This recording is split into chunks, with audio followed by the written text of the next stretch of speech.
Well, good evening, and it's drive time. Although tonight, I don't get to just go home and chill. Tonight is ballroom night, so we will be ballroom dancing till about 8 o'clock. So, today there were several posts on Facebook from people and friends about blood sugar issues, and the greatest rage right now are these CGMs, and I think CGMs are awesome. I love those things. When I was having problems with my blood sugar, Lord, now it's been almost 10 years ago, 5 years ago, I worked with it, and I was using a ketone meter and a blood sugar meter, and I was sticking my fingers all the time. And then several years ago, the CGMs started to get popular, and I actually used the CGMs. And what I found that actually takes blood sugar and keeps it pretty steady is very simply fiber. And when we're talking about fiber, I'm not talking about going and eating psyllium husks or getting your Metamucil or that kind of stuff. I'm talking about eating good fiber in the forms of whole foods. And so eating the broccolis and the Brussels sprouts and the carrots and the avocados and the beans. I mean, if you actually have a blood sugar meter and you're checking your blood sugar, first tip right off the rip is when you use a blood sugar meter, when you eat, if you're fasted, a perfect fasting is between 75 and 85. If your blood sugar is above that, and if it's staying at 100, then you are pre-diabetic, and you really need to have your insulin measured. So, with that being said, let's say you're perfect. When you eat something, so you take your blood sugar, it should be between 75 and 80.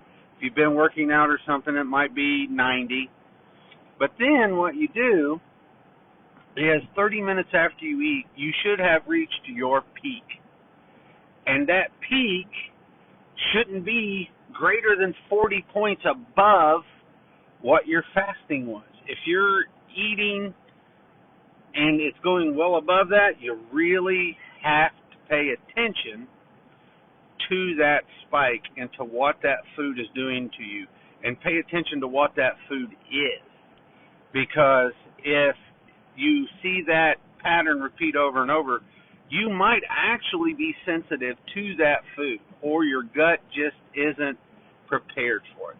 Now, after 30 minutes in there, you should have reached your peak. So blood sugar should be at its highest, and now it should start to come back down. But if this is my line, my blood sugar goes up 30 minutes, when it comes back down, after 2 to 3 hours, we should be back at this baseline. We should not fall through. If your blood sugar falls through that baseline, which the person that I was following today, I didn't get asked questions, but they said their blood sugar went from triple digits down to 60. That's a sign that her insulin is too high.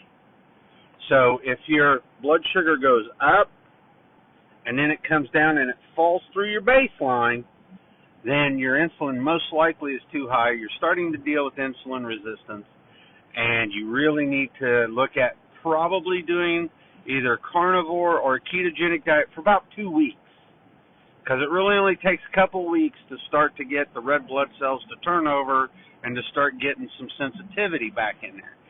If you don't do that, then you really fighting that insulin resistance is kind of tough.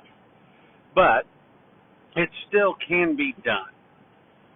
So, for instance, for this patient, or not for this person, she's not a patient, for her, when she posted that, the first things that I thought is, A, what did you eat? What did you drink? Did you have fiber before you had whatever it is you ate or drank? And then, is it a simple carb? Is it a crappy carb? Unfortunately, and I'm going to fall back on the COVID study, the COVID study showed, the CDC did a study and said, why are Americans dying at 4 times the rate of any other country in the world from COVID? We have the vaccine, we have great medicine. Why are we dying at 4 times the rate of other countries? So what they found was that, once again, we carry 3.8 different comorbidities. So we're talking about high blood pressure, high cholesterol, heart disease, whatever the case, diabetes, whatever the case may be. When this is happening, you really have to take a look at the lifestyle and get it straightened out, and increasing good fiber intake, whole, nutrient-dense, organic foods may not cure you, but it starts to give you that base so that you can heal from. And so what, you may ask, is a good target to look for fiber? 35 grams a day. Go read Dr. Terry Walls' research. Go look at any microbiome research. Microbiome research says 20 to 40 grams.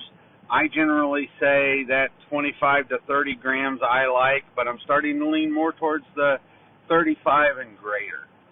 But it has to be good whole food.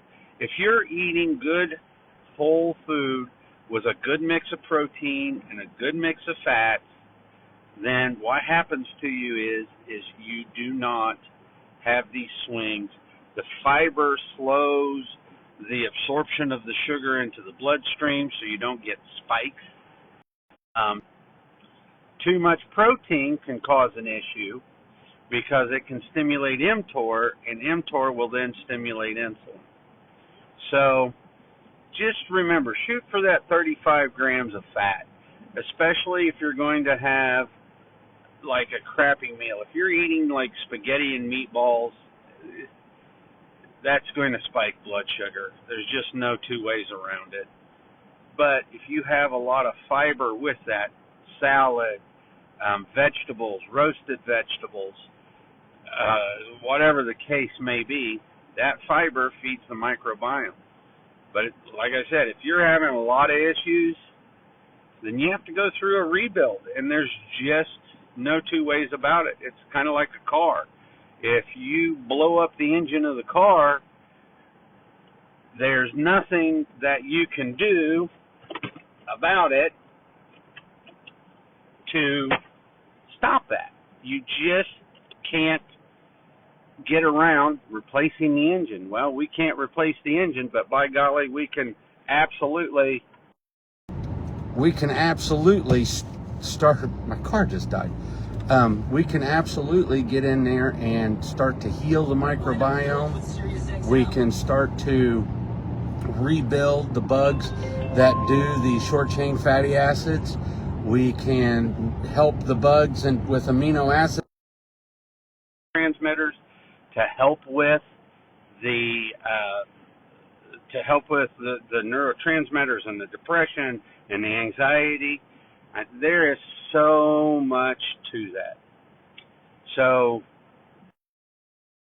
since on the blood sugar issue, I used to have care of them, and since I've done that, I can't complain. It makes a world of difference. It's worth the effort. Y'all have a great night, and we'll see you tomorrow.